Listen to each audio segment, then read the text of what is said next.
From the very start of this season, something felt off in Cleveland. Fans could sense it, reporters hinted at it, and players seemed to feel it in the locker room. But nobody expected the truth to come out the way it finally did, straight from the mouths of the very insiders who helped build the narrative. And what they admitted wasn't just surprising, it was explosive. For months, the Browns painted a picture of Shedeur Sanders as a raw rookie who needed time, someone who wasn't ready, someone who supposedly lagged behind the veterans. But now, the same people who repeated those talking points are confessing that they weren't speaking from first-hand knowledge. They were echoing information fed to them directly by the coaching staff. Behind the scenes, a quiet agenda was shaping the story long before Shedeur ever stepped onto the field.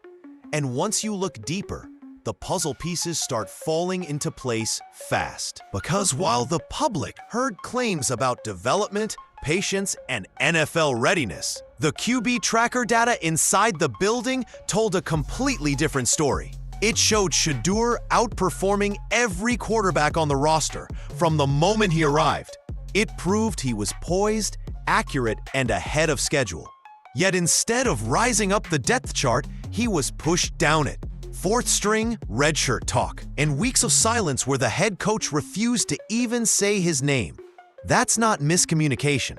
That's not caution. That's a choice. And now that insiders are finally admitting there were agendas all along, the full picture of what Shedeur faced is clearer than ever. The Browns weren't just unsure about him.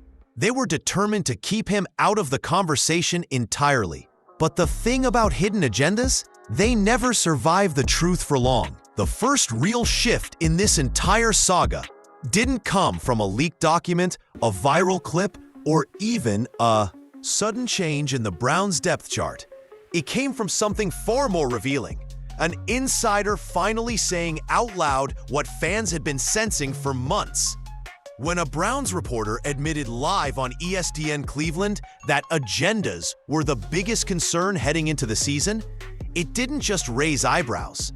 It confirmed suspicions that had been floating around the city since training camp. Because insiders don't use that word lightly. Agenda means someone was pushing a narrative. Someone was shaping opinions behind closed doors. Someone wanted a certain story to be believed, true or not. And what made the insider's confession so jarring wasn't just the honesty. It was the shock in his own voice as he admitted he'd fallen for it too. He explained how he repeated coaching staff claims about Shedeur's lack of development, his supposed struggles, and the whispers that he wasn't ready. But none of those claims came from watching Shedeur play. None came from speaking to teammates. None came from reviewing actual tape. They came directly from the Browns themselves, and he trusted them without question. That alone would have been troubling. But the insider went further. He admitted he dismissed the idea that Shedeur could succeed because he believed what the staff fed him. He pushed narratives he now realizes were baseless. He even acknowledged that fans who defended Shedeur were right, while he and others were misled. In his words, he had become a sucker at the poker table, taking the Browns storyline and spoon-feeding it to the entire city. That was the first public crack. The first moment someone inside the building broke the silence and acknowledged what had really been happening. Decisions weren't being made on performance. They were being made on pride, politics, and personal preference. And once one insider opened the door, others followed. Suddenly, reporters who once insisted Shedeur couldn't hold a football were backtracking, admitting they were wrong. Analysts who dismissed him began to question why they were so confidently misinformed. It was the start of a truth unraveling in real time. But that wasn't the only revelation. It was just the beginning of a much larger story, one that reached all the way back to training camp and exposed how deep the agenda truly ran. If the insider confessions cracked the surface, the training camp data shattered it completely. Because once those QB tracker numbers resurfaced, the entire narrative the Browns had been pushing collapsed in seconds. These weren't rumors. These weren't fan theories. These were the team's own internal metrics, recorded every day in Berea for coaches, scouts, and executives to evaluate. And what those numbers showed from day one was impossible to ignore. Shedeur Sanders wasn't just holding his own, he was outperforming every quarterback in the building. While the media argued about experience and maturity, the data was quietly painting a different story. Joe Flacco finished camp completing barely over half his passes. Mason Rudolph had erratic days. Dylan Gabriel struggled with pressure looks and timing. Yet Shedeur, he consistently posted the highest QB rating of the entire group. Not once, not twice, over and over again. This wasn't a one-off good session followed by inconsistency. It was a pattern, a trend, a clear signal that Shedeur had the accuracy, decision-making, and command the Browns' offense desperately needed. And despite all that, he wasn't elevated on the depth chart. He wasn't given first-team reps. He wasn't even treated like a legitimate contender. Instead, he was buried, fourth string, redshirt talk, no opportunity to climb. That decision alone contradicts everything a merit-based team is supposed to stand for. If the rookie is outperforming the veterans, he gets ... a real shot, unless something behind the scenes is blocking him. And that's where the word agenda starts making too much sense. Because how do you explain a situation where the best performing quarterback is the only one who never gets promoted? How do you justify hiding his numbers while promoting narratives that he wasn't ready? How do you overlook talent so obvious that even insiders are now embarrassed they once believed otherwise? The truth is simple. The QB tracker exposed what the Browns wanted to keep quiet. Their preferred storyline didn't match reality, so they ignored the reality. But ignoring the data didn't make it disappear. If anything, it made the eventual fallout even worse, because once the public saw what Shedeur had been doing behind the scenes, the question became unavoidable. If he was the best quarterback in July, why was he treated like the worst? And the answer to that question takes us straight into the next layer of the agenda, one that started long before the season ever began. If the training camp numbers expose the truth, what happened next exposed the intention. Because instead of rewarding the rookie who kept outperforming the veterans, the Browns did something that made no logical sense. They pushed Shedeur Sanders even further down the depth chart and told him he would be redshirted. Not eased in, not slowly developed, redshirted. As in, you're not playing this year, no matter what you do. And that wasn't speculation. That came straight from insiders who watched it unfold in real time. They said the message to Shedeur was clear. He wasn't going to touch the field in 2024. Even if he looked ready, even if he looked sharp, even if the numbers said he was the best quarterback they had. That decision alone raised eyebrows. But then something even stranger happened. Kevin Stefanski went nearly 2 full months without saying Shedeur's name publicly. Not once. Reporters asked about the rookie. Fans asked about the depth chart. Analysts tried to get updates. Yet the head coach acted like Shedeur didn't exist. No acknowledgement, no description, no praise, just silence. And when you mix that silence with a redshirt plan that made no sense, the picture becomes impossible to ignore. It wasn't that Shedeur needed time. It wasn't that the staff wanted to be careful. It was that they didn't want him in the conversation at all. Insiders later described how difficult it is for a young player to stay motivated under those conditions. You're outperforming the room. You're studying the playbook. You're doing everything right. And your reward is being told to wait an entire year while the coaching staff barely recognizes your presence. For any rookie, that's discouraging. For someone as competitive and prepared as Shedeur, it's insulting. And then came the spin. As soon as the team realized the public had seen the QB tracker data, stories suddenly emerged, claiming Shedeur wasn't engaged early on. But the insider who repeated that rumor quickly admitted he didn't know if it was true and pointed out the obvious.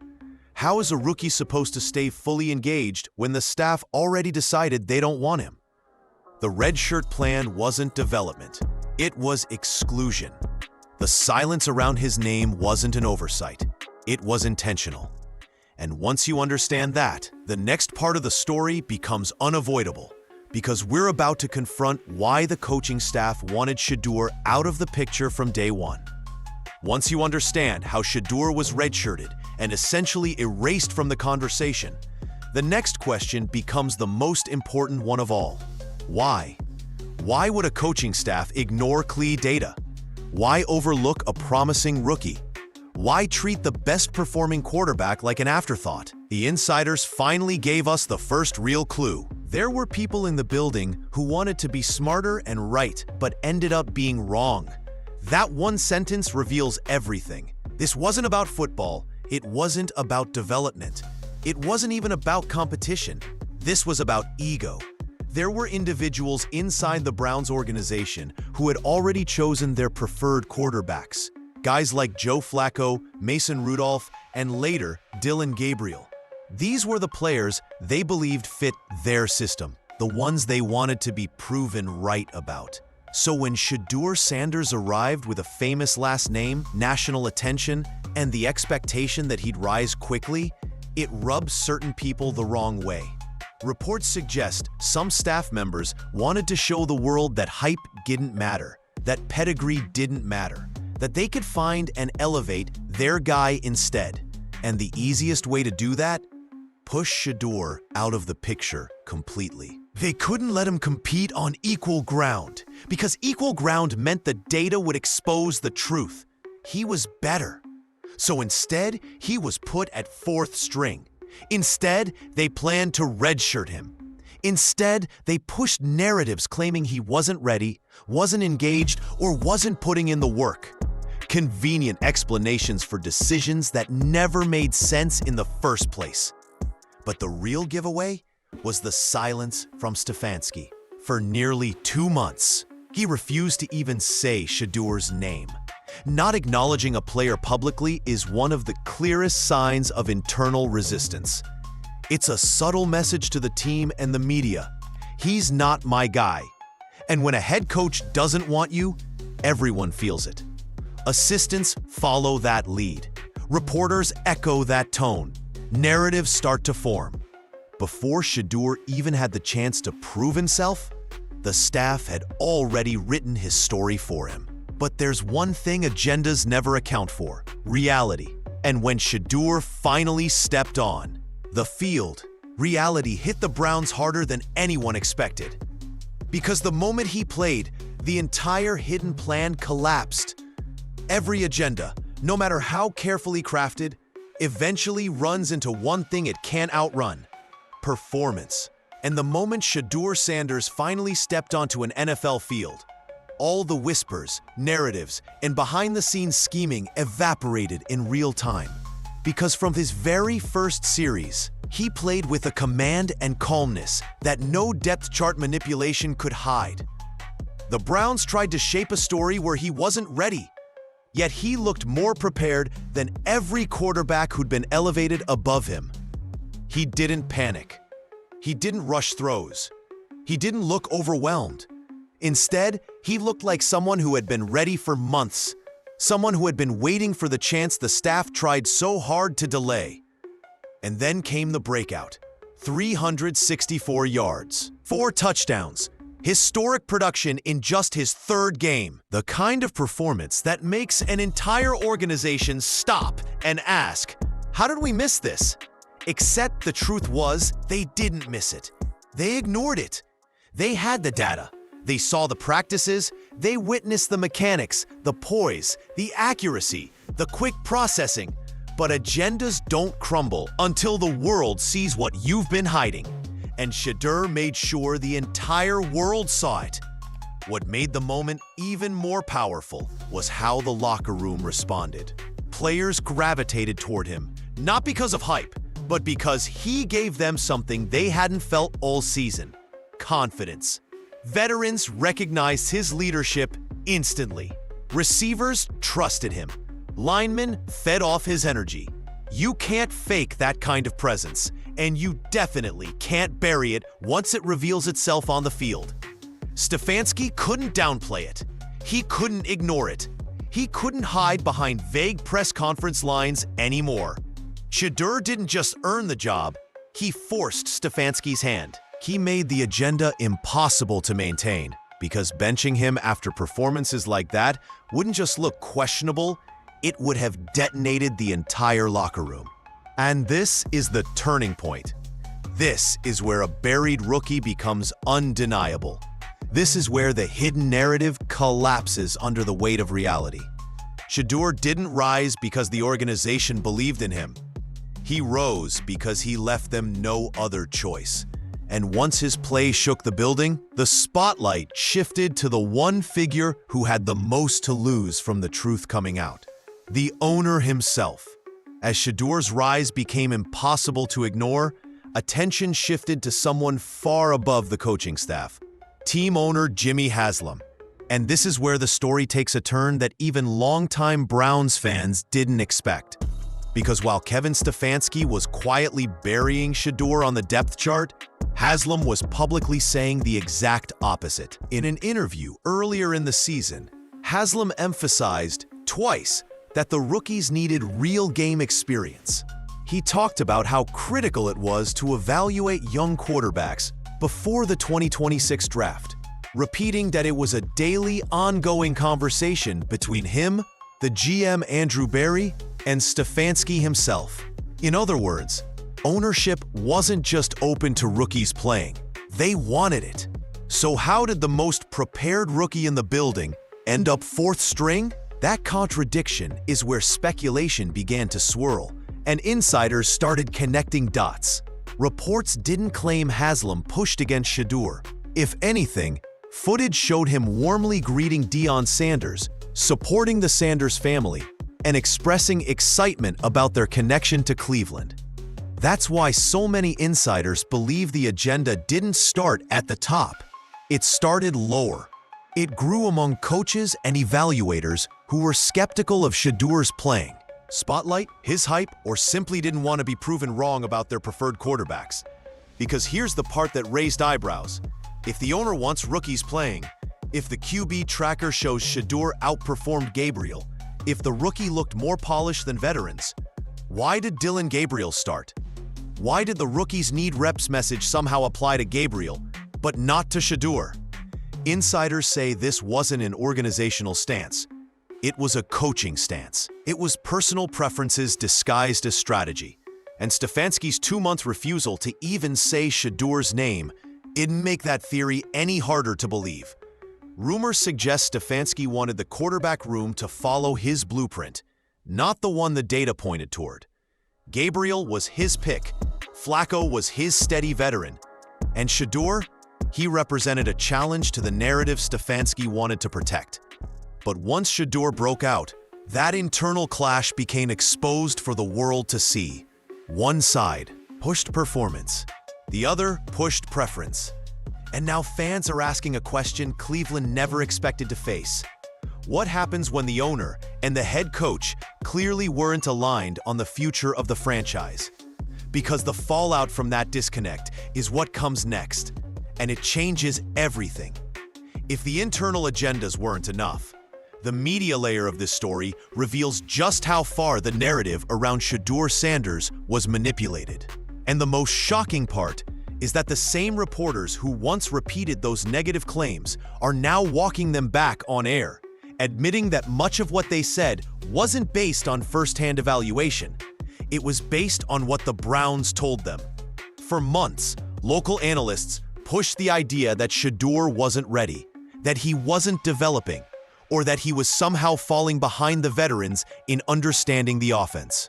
But when pressed to explain where that information came from, several insiders now admit it wasn't from watching tape, attending meetings, or reviewing practice film. It was from conversations with coaches who were clearly steering them in a specific direction. That shift alone is staggering. When reporters become spokespersons for a hidden agenda, the entire public perception becomes distorted. fans were told Shedeur couldn't even hold a football, while the QB tracker, the team's own internal system, showed he was the best quarterback in the building. But the public never heard about that data. They only heard the storyline the staff wanted out there. Then came the most glaring moment of all, the attempt to blame Shedeur's supposed lack of engagement. One reporter suggested that early in camp, Shedeur wasn't putting in the work. But even he had to admit, on air, that he didn't know if that claim was true. It was speculation, passed to him by someone inside the organization. Another insider immediately pushed back, pointing out how unfair that narrative was. How can a rookie stay perfectly motivated when he's told he'll be redshirted, placed fourth string, and essentially erased from the quarterback conversation? When you bury someone and then claim they aren't energized, that's not an evaluation, that's spin. And once Shedeur finally got his chance and dominated, all those media narratives collapsed. Suddenly, the same voices who doubted him were scrambling to explain why they misread the situation. Some admitted they fell for misinformation. Others conceded they didn't trust their own instincts. But the truth was simple. The media didn't misread anything. They were misled. They were fed a story, and they passed it on. And now that the narrative has been shattered, the focus shifts back to the coaching staff. The one place where this agenda started, and the one place where the consequences will hit hardest. When an agenda is built on shaky ground, it eventually collapses under the weight of the truth. And that's exactly what happened in Cleveland. Everything the coaching staff tried to shape, control, and suppress about Shedeur Sanders ended up backfiring in the most spectacular way possible. The moment he touched the field, every manufactured doubt, every whispered criticism, and every misleading narrative was exposed for what it truly was, an attempt to hold back a quarterback who was clearly ready from day one. And once the truth came out, it didn't just embarrass a few reporters. It put Kevin Stefanski's entire leadership under a spotlight he couldn't escape. Because when the rookie you buried ends up becoming the spark your team desperately needed, people don't just question your judgment. They question your motives. Shedeur didn't rise because Stefanski believed in him. He rose because he performed so well that Stefanski's agenda became impossible to maintain. The locker room saw it. Veterans recognized instantly that Shedeur gave them the best chance to win. Insider reports even hinted that had Stefanski benched Shedeur after his breakout games, the locker room would have exploded. That's how obvious the reality had become. Players weren't just supportive. They were invested. They felt the shift the moment he stepped into the huddle. Meanwhile, Stefanski's decisions looked worse with every pass Shedeur completed, every drive he led, every comeback he engineered. Each moment highlighted how much time had been wasted on the wrong quarterbacks and how different the season could have looked if the staff had been honest from the start. Public pressure intensified too. Analysts began questioning Stefanski's evaluation skills. Fans demanded explanations. Even insiders who once defended the staff now openly wondered how a professional organization could fail to identify the best quarterback in their own building. And the timing couldn't be worse for Stefanski. Shedeur now faces a gauntlet of elite quarterbacks: Josh Allen, Caleb Williams, Aaron Rodgers, Joe Burrow. If he continues to shine, the contrast will be undeniable. A rookie thriving while the coach who doubted him is left scrambling to justify decisions that already look indefensible. Because at the end of the day, agendas can only hide the truth for so long. And when talent finally breaks through, it exposes everything and everyone that tried to bury it. Stefanski's future is now tied directly to the quarterback he once tried to keep in the shadows. And that's a storyline no agenda can cover up anymore. Now that everything has come to light, the Cleveland Browns are standing at a crossroads they can no longer avoid. For months, this organization pushed narratives, protected the wrong quarterbacks, and ignored the data sitting right in front of them. They insisted Shedeur Sanders wasn't ready, even while their own QB tracker showed he was outperforming everyone in the product. Alleging, they buried him on the depth chart, kept him nameless in press conferences, and created a storyline that never matched the reality happening on the field. But the truth always has a way of catching up. The moment Shedeur finally touched the field, every excuse evaporated. He showed poise, control, and talent that couldn't be denied. His performances didn't just prove he belonged, they exposed every flaw in the evaluation process that kept him sidelined. And now, insiders are openly admitting there were agendas in place. Reporters are acknowledging they were fed misinformation. Even fans who once trusted the coaching staff are questioning how a fifth-round rookie could have been misjudged this badly. So the real question becomes, what happens now? One path leads to accountability. That means acknowledging that Kevin Stefanski mishandled the quarterback situation so severely that it damaged the team's momentum, wasted valuable time, reps, and created unnecessary controversy.